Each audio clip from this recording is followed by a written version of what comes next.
ఒక వర్తకుడు ఉప్పు పట్టుకుని బయలుదేరాడు. పక్కన ఉన్నటువంటి నగరానికి వెళ్ళి ఆ ఉప్పు అమ్మి లాభం సంపాదించాలని.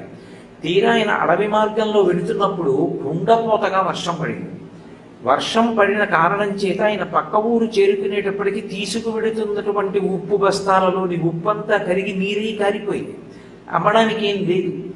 కాబట్టి అతను చాలా దిగాలు మొహం వేసుకుని, నేను భగవంతుణ్ణి ఇంత నమ్మాను, ఏం కలిసి వచ్చింది?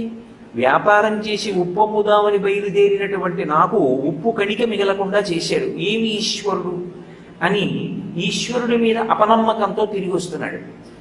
ఆ అరణ్యంలోనే ఉన్నటువంటి దారి దొంగలు అప్పట్లో ఈ తుపాకీలో వాడేటటువంటి గుళ్ళు లేవు, మందుగుండు సామాగ్రి వాడేవారు. ఇప్పటికీ తిరుపతియాలని ఒక క్షేత్రం ఉంది, అక్కడ తుపాకీలో మందుగుండు కూరి ఒకసారి కాలుస్తారు. అది రామచంద్ర ప్రభువు యొక్క దేవాలయం, అక్కడికి వెళితే ఇది దేవాలయ కైంకర్యం, ఒకసారి తుపాకీ కాల్చాలి.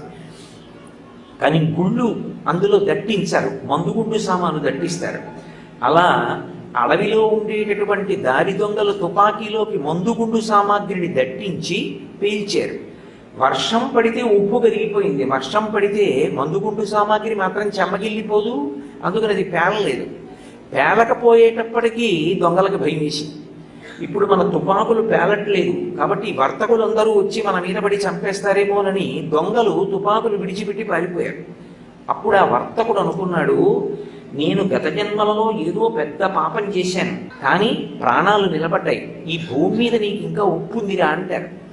నాకు అమ్మవారు తినడానికి అన్నం మిగల్చింది, కలిసిన లాభం కొంత పోయింది, ధనరూపంగా పోయింది, కానీ ప్రాణములు దక్కే. ఇది కదా భగవతి కృప అంటే అనుకున్నాడు. అందుకే నమశివాభ్యాం అశుభాపహాభ్యాం, రావలసినటువంటి పెను ప్రమాదాన్ని తీసేసి దాని స్థానంలో చేసినటువంటి కర్మకి ఏదో ఒక ఫలితాన్ని ఇస్తే తప్ప కర్మ పోదు. అందుకని పాము కరవలసినటువంటి వాణ్ణి చీమతో కరిపించి విడిచిపెడతాడు. ఒక్కొక్కసారి మనం చేసినటువంటి మహాపాపానికి ఇంత పాపం ఇంత ఫలితాన్ని అనుభవించవలసిన వాళ్ళం ఇంత తక్కువ ఫలితంతో మనం తప్పించుకున్నామన్న విషయం కూడా మనకి తెలియదు. భగవద్భక్తి మనుష్యుణ్ణి అలా కాపాడేస్తుంది. అందుకే ఈశ్వరత్వం ఎవరిది అంటే భగవంతుడి.